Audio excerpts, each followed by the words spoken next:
جماعة الحق والهدى والسنة هم السلفيون.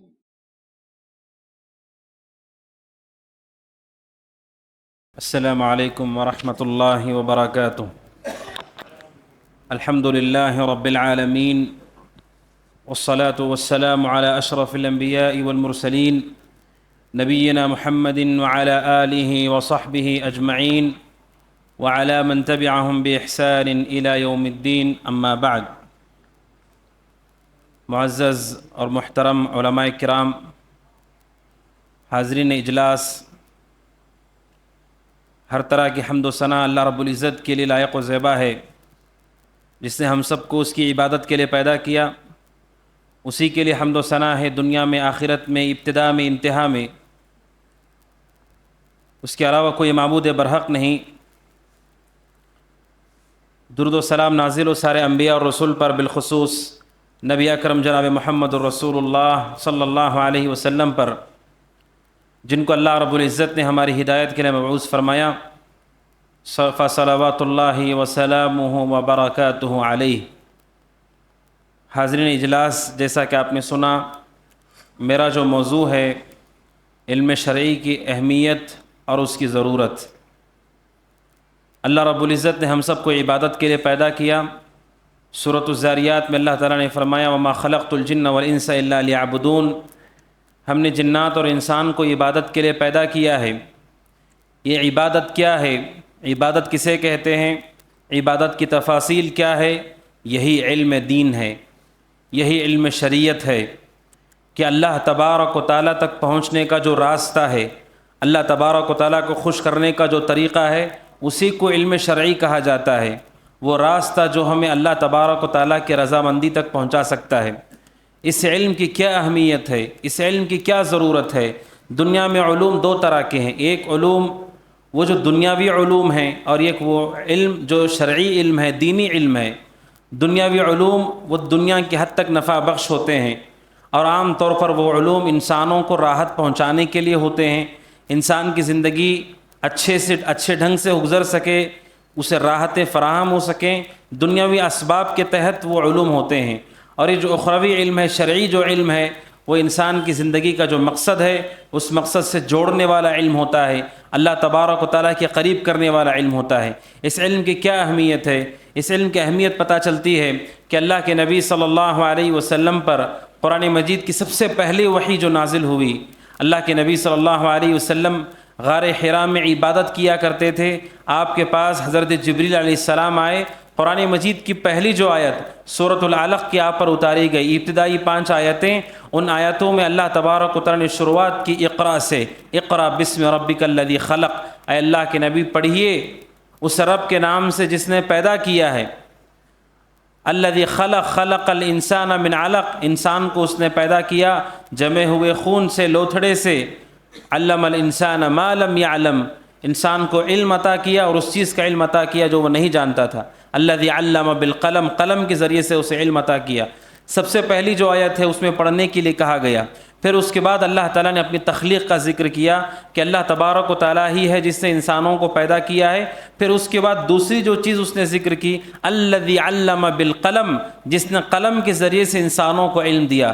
یعنی اللہ تعالیٰ نے پہلی وحی میں اپنی تخلیق کا ذکر کیا کہ اللہ ہی خالق ہے جس نے پیدا کیا ہے انسانوں کو. اور دوسری چیز اللہ نے بتائی جو نعمت کے بطور بتائی اور احسان بتایا کہ جس طرح اس نے ہمیں پیدا کر کے احسان کیا. دوسری چیز کہا الذی علم بالقلم، کہ جس نے علم دیا انسان کو قلم کے ذریعے سے. علم الانسان ما لم يعلم، وہ چیز اسے بتائی، وہ اس چیز کا علم اسے عطا کیا جو وہ پہلے سے نہیں جانتا تھا. اللہ تبارک و تعالیٰ نے پہلی وحی میں علم کا ذکر کیا. اہل علم کہتے ہیں یہ قرآن مجید کی پہلی آیت بتاتی ہے امت اسلام کے لیے سب سے اہم اور ضروری شے اللہ کے دین کا علم حاصل کرنا ہے. اسی علم سے ہم اللہ تبارک و تعالیٰ کی بندگی اور عبادت کر سکتے ہیں. جہالت کے ساتھ عبادت مقبول نہیں ہوتی ہے. اور سورۃ الرحمن میں اللہ تعالیٰ نے اپنی تخلیق سے پہلے بھی علم کا ذکر کیا. الرحمن علم القرآن. الرحمن، رحمان کا ذکر کیا. پھر کہا علم القرآن، قرآن اس نے سکھایا، بولنا اس نے سکھایا. پھر کہا خلق الانسان، انسان کو پیدا کیا، یعنی سورۃ الرحمن میں اللہ تعالیٰ نے انسانوں کی تخلیق سے پہلے علم کو ذکر کیا۔ علم اتنا ضروری ہے، اتنا اہم ہے، انسانوں کی تخلیق سے پہلے اللہ تبارک و تعالیٰ نے علم کا ذکر کیا، جو بتاتا ہے کہ شرعی علم انتہائی اہم اور ضروری ہے۔ اور قرآن مجید کہتا ہے کہ علم والوں کا درجہ غیر علم والوں کی طرح نہیں ہے، جاننے والے لوگ اور نہ جاننے والے لوگ برابر نہیں ہو سکتے۔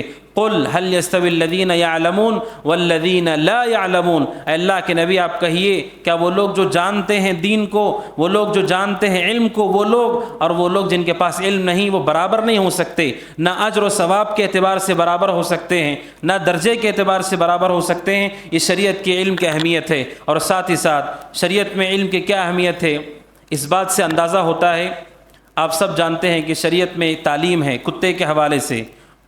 کتا ایک ایسا جانور ہے، اگر وہ کسی برتن میں منہ ڈال دے، اللہ کے نبی صلی اللہ علیہ وسلم نے فرمایا اذا ولغ القلب فی اناء احدکم فلیغسلہ سبعا، کہ اگر کتا کسی برتن میں منہ ڈال دے 7 مرتبہ اس برتن کو دھونا ہوتا ہے۔ اگر 7 مرتبہ نہیں دھلیں گے وہ برتن پاک نہیں ہوگا۔ یہ کتے سے متعلق شریعت کا حکم ہے، تعلیم ہے۔ لیکن آپ جانتے ہیں اسی کتے کو اگر علم دیا جائے، اسی کتے کو اگر تربیت دی جائے، اسی کتے کو اگر سمجھایا جائے، اسی کتے کو معلومات اگر فراہم کی جائے، اللہ تبارک و تعالیٰ نے کہا یسألونک ماذا احل لہم، آپ سے پوچھا جاتا ہے کیا چیز حلال ہے، اللہ تبارک و تعالیٰ نے کہا طیبات حلال ہیں، اور کہا وما علمتم من الجوارح مکلبین تعلمونہن مما علمکم اللہ، اللہ تبارک و تعالیٰ نے کہا اس کتے کا شکار بھی حلال ہے جس کتے کو علم دیا گیا ہے۔ اگر کتے کو سدھایا گیا ہے، اس کو علم دیا گیا ہے، اس کتے کا شکار بھی حلال ہے۔ آپ سوچئے وہ کتا جو برتن میں منہ ڈال دے 7 مرتبہ دھلنے کا حکم ہے، اگر اس کتے کے پاس علم ہو، اگر اسے سدھایا گیا ہو، اسے معلومات دی گئی ہوں، اللہ تبارک و تعالیٰ کہتے ہیں کہ وہ طیب و حلال ہے، اس کا کھانا جائز ہے، اس شکار کو استعمال کر سکتے ہیں۔ یہ علم ہے جس کی وجہ سے اللہ تبارک و تعالیٰ نے فرق کیا اس جانور میں جس کے پاس علم ہے اور اس جانور میں جس کے پاس علم نہیں۔ یہ اس علم کی اہمیت کو بتاتا ہے۔ اور پورے قرآن مجید میں اللہ تبارک و تعالیٰ نے ایک ہی ایسی چیز ہے جو اللہ کے نبی صلی اللہ علیہ وسلم سے کہا گیا کہ اللہ تبارک و تعالیٰ سے آپ مزید مانگیے، زیادہ مانگیے، مزید اللہ تبارک و تعالیٰ سے طلب کیجیے۔ طلب کرنا ہماری عادت ہے، ہم اللہ تبارک و تعالیٰ سے مانگتے ہیں، کئی چیزیں مسلسل مانگتے ہیں، بار بار مانگتے ہیں، ان میں سر فہرست دنیا ہوتی ہے۔ انسان دولت مانگتا ہے، اللہ تعالیٰ سے صحت مانگتا ہے، اللہ تبارک و تعالیٰ سے نعمتیں مانگتا ہے۔ پورے قرآن میں اللہ تبارک و تعالیٰ نے ایک ہی چیز ہے جو اللہ کے نبی کو سکھائی گئی کہ آپ اللہ سے بار بار مانگیے کہ اس میں اضافہ ہوتا رہے۔ وہ کیا چیز ہے؟ وہ علم ہے۔ اللہ تبارک و تعالیٰ نے کہا وَقُلْ رَبِّ زِدْنِي عِلْمًا، اے اللہ کے نبی آپ کہیے اے میرے رب میرے علم میں اضافہ فرما۔ کیوں؟ کیونکہ علم ہی اطاعت اور فرما برداری کی اصل ہے۔ اگر علم نہیں، اطاعت کا تصور نہیں کیا جا سکتا۔ امام احمد بن حنبل رحمۃ اللہ علیہ کہتے ہیں انسانوں کو کھانے پینے سے زیادہ علم کی ضرورت ہے، اس لیے کہ انسان دن میں 1 یا 2 مرتبہ کھائے اس کے لیے وہ کافی ہے، لیکن علم اسے اپنی سانسوں کے برابر اسی ضرورت پڑتی ہے۔ آپ اللہ کی بندگی کیسے کریں گے؟ آپ اطاعت کیسے کریں گے؟ آپ کا عقیدہ کیا ہے؟ آپ کی نماز کیا ہے؟ آپ کے اخلاق کیا ہیں؟ آپ کے معاملات کیا ہیں؟ آپ کی تجارت کیا ہے؟ یہ ساری چیزیں منحصر ہیں علم پر کہ آپ کو شریعت کا کتنا علم ہے، جس کے ذریعے سے آپ یہ چیز پہچان سکتے ہیں۔ اس وجہ سے کہا گیا یہ سب سے اہم اور ضروری شے ہے، کھانے پینے سے زیادہ ہمیں علم کی فکر کرنا چاہیے۔ اور اسی کے ساتھ اللہ تبارک و تعالیٰ نے اس علم کی اہمیت کو دیکھیے، حضرت سلیمان اور حضرت داؤد کا ذکر کیا۔ سلیمان علیہ السلام اللہ کے جلیل القدر نبی ہیں، انہیں ایسی حکومت دی گئی کہ آج تک کسی کو ایسی حکومت نہیں دی گئی۔ اللہ تبارک و تعالیٰ نے ان کے لیے ہواؤں کو مسخر کیا، چرند پرند کی بولی انہیں سکھائی گئی اور ہر چیز انہیں عطا کی گئی۔ سورہ نمل میں اللہ تبارک و تعالیٰ نے اس کا ذکر کیا۔ ایسی بادشاہت کہ پوری دنیا انسانیت میں ایسا بادشاہ نہیں گزرا جس کے پاس اتنے اختیارات ہوں۔ ہماری بادشاہت دیگر بادشاہوں کی بادشاہت انسانوں پر ہوتی ہے، انسانوں پر ان کا حکم چلتا ہے۔ حضرت سلیمان کی حکومت ہواؤں پر تھی، جنات و شیاطین پر تھی، پرندوں اور جانوروں پر تھی۔ حضرت سلیمان کو پرندوں کی بولی سکھائی گئی۔ اتنی بڑی حکومت اللہ نے دی۔ جب اللہ نے اس کا ذکر کرنا شروع کیا، سورہ نمل کی ان آیتوں پہ غور کریں، اللہ تبارک و تعالیٰ نے کہا وَلَقَدْ آتَيْنَا دَاوُودَ وَسُلَيْمَانَ عِلْمًا، اللہ تعالیٰ نے اس حکومت کی شروعات کی کہ کیا کیا ہم نے داؤد کو دیا، کیا کیا ہم نے سلیمان کو دیا۔ اللہ تعالیٰ کہتے ہیں ہم نے داؤد اور سلیمان کو علم عطا کیا۔ سب سے پہلی چیز جس کو اللہ تبارک و تعالیٰ نے ذکر کیا وہ علم ہے، یعنی اتنی بڑی حکومت سے زیادہ اہم اور اس سے بڑی نعمت جو اللہ نے نبی کو عطا کی وہ علم تھا۔ اس لیے اللہ نے کہا ہم نے داؤد کو اور سلیمان کو علم عطا کیا۔ آگے جا کر ذکر کیا ان کی حکومت کتنی بڑی تھی۔ اس کا مطلب یہ ہے حکومت اور دنیا کی کسی بھی نعمت سے ضروری شے ہے ہمارے پاس اللہ کے دین کا علم ہو، اللہ تبارک و تعالیٰ کے دین کی معرفت ہو۔ اور کیوں نہ ہو کہ اللہ کے نبی صلی اللہ علیہ وسلم نے اس کو فرض قرار دیا، طلب العلم فریضۃ علی کل مسلم۔ نبی اکرم صلی اللہ علیہ وسلم نے فرمایا علم کا حاصل کرنا ہر مسلمان پر فرض ہے۔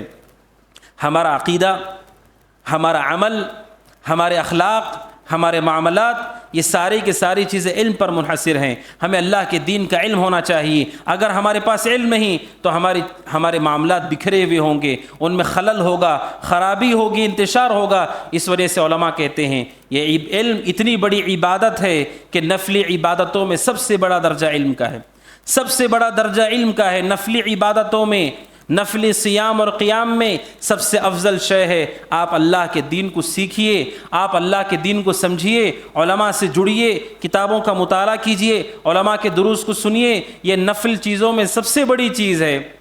امام ذہبی رحمہ اللہ نے، ابن رجب رحمہ اللہ نے ابو موسیٰ اشعری رضی اللہ تعالیٰ عنہ کا قول نقل کیا۔ ابو موسیٰ اشعری ایک صحابی ہیں، وہ کہتے ہیں لَمَجْلِسٌ من عبد اللہ بن مسعود اوثق فی نفسی من عمل سنۃ۔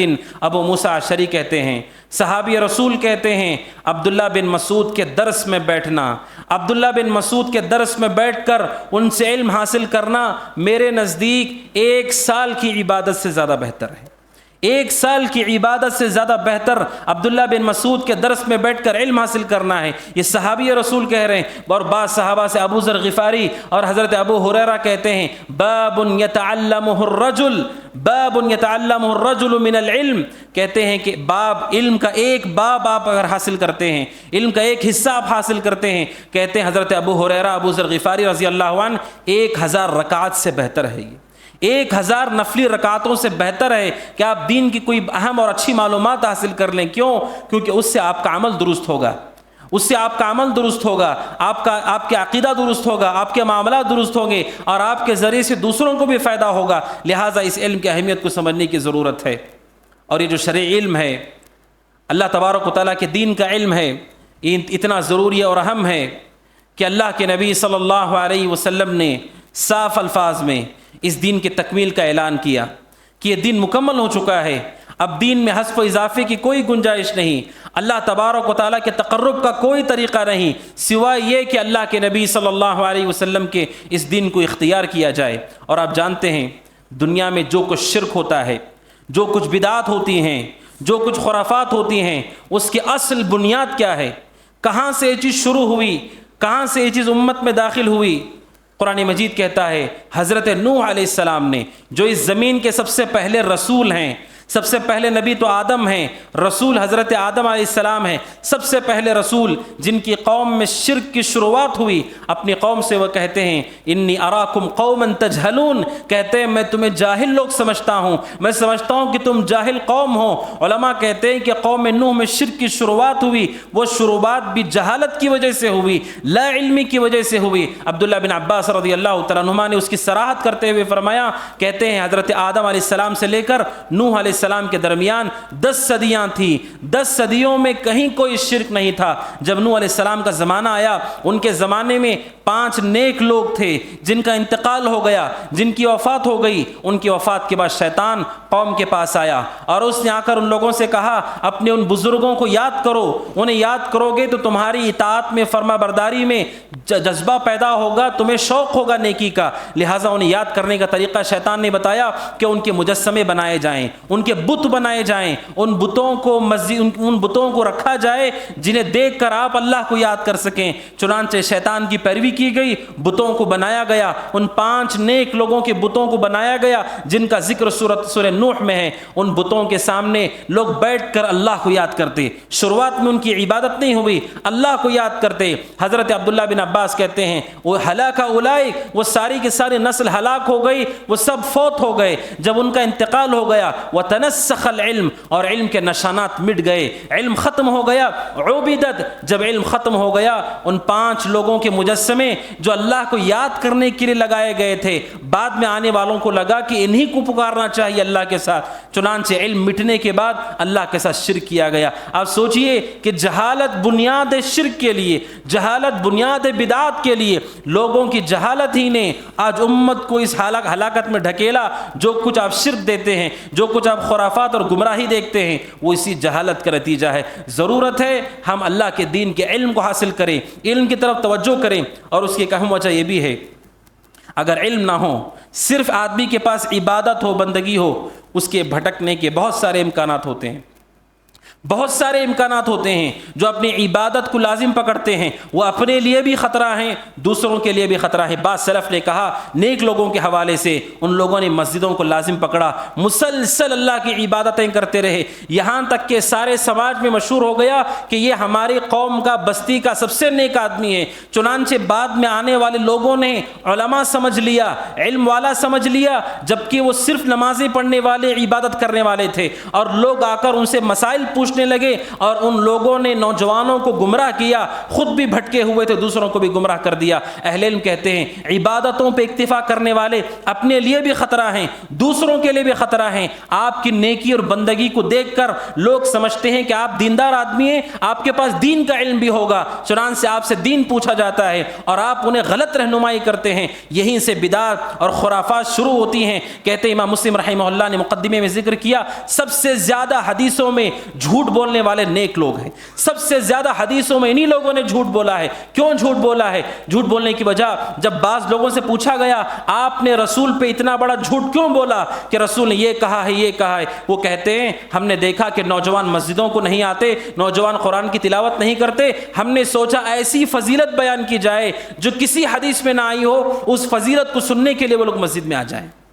اب سوچئے جہالت سے اتنے بڑے جرم ہوئے، شرک بھی داخل ہوا، بدعات بھی داخل ہوئے، حتیٰ کہ جھوٹی من گڑت حدیثیں بھی داخل ہوئی امت میں نیک لوگوں کے راستے سے۔ اس وجہ سے علماء کہتے ہیں آدمی جس طرح عبادت میں مضبوط ہوتا ہے، جس طرح اس کی عمر بڑھ رہی ہوتی ہے، اسی طرح دین کا علم بھی بڑھنا چاہیے۔ آپ کا عقیدے کا علم، آپ کے فقہ کا علم، آپ کے مسائل کا علم، حلال و حرام کا علم، آپ کے علم میں اضافہ ہونا چاہیے، سنتوں کا آپ کو علم ہونا چاہیے۔ کیوں؟ تاکہ آپ اپنے آپ کو صحیح راستے پر رکھ سکیں اور لوگوں کی صحیح رہنمائی کر سکیں۔ یہ انتہائی ضروری اور اہم ہے۔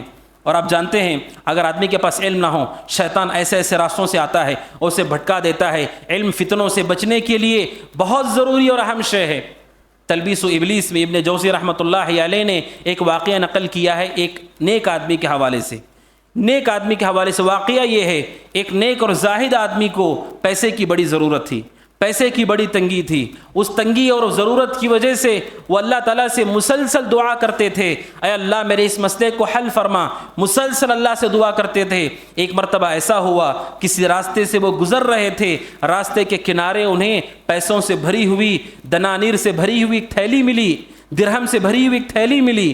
جب تھیلی کو انہوں نے اٹھایا اور کھولا تو دیکھتے ہیں کہ اس کے اندر اتنے ہی پیسے ہیں جتنے پیسے وہ اللہ تبارک و تعالیٰ سے دعا میں مانگا کرتے تھے، اتنے ہی پیسے ہیں جتنے وہ اللہ سے دعا میں مانگا کرتے تھے۔ آپ تصور کیجئے ایک نیک آدمی جسے ضرورت ہے، مسلسل وہ اللہ سے دعا کرتا ہے، اگر راستے میں اسے تھیلی مل جاتی ہے جس میں اتنے پیسے ہیں جن پیسوں سے وہ اپنی ضرورت پوری کر سکتا ہے، کیا خیال ہے؟ کیا یہ کرامت ہے؟ کیا یہ کرامت ہے کہ نہیں ہے کہ ایک آدمی اللہ سے دعا کر رہا ہے اور راستے کے کنارے اسے اتنے ہی پیسے ملے جتنے اسے ضرورت تھی؟ کیا یہ کرامت ہے؟ کیا خیال ہے؟ کیا یہ کرامت ہے اللہ تبارک و تعالیٰ کی کہ دعا کرنے والوں کو یہ مل گیا؟ لیکن سبحان اللہ، چونکہ وہ سلف کے زمانے میں سے تھا تابعین کے زمانے میں سے تھا. اس نے آ کر ابراہیم نخعی سے پوچھا. تابعی تھے, ان سے آ کر پوچھا, میں پریشان حال تھا, مجھے پیسے کی ضرورت تھی, میں اللہ تعالیٰ سے دعا کرتا رہا, اللہ میری ضرورت کو پوری فرما. میں نے ایک راستے کے کنارے ایک تھیلی کو دیکھا جس میں اتنے ہی پیسے تھے جتنے پیسے مجھے مطلوب تھے. کیا یہ پیسے میرے حلال اور جائز ہیں؟ اگر ہم میں سے کوئی ہوتا اسے اپنی کرامت اور اپنی عزت سمجھ کر استعمال کرتا. ابراہیم نخعی رحمۃ اللہ علیہ جو مفتیان علماء میں سے تھے, ابراہیم نخعی نے کہا اس تھیلی کا 1 درہم بھی استعمال کرنا جائز نہیں ہے, 1 درہم استعمال کرنا جائز نہیں. کیوں؟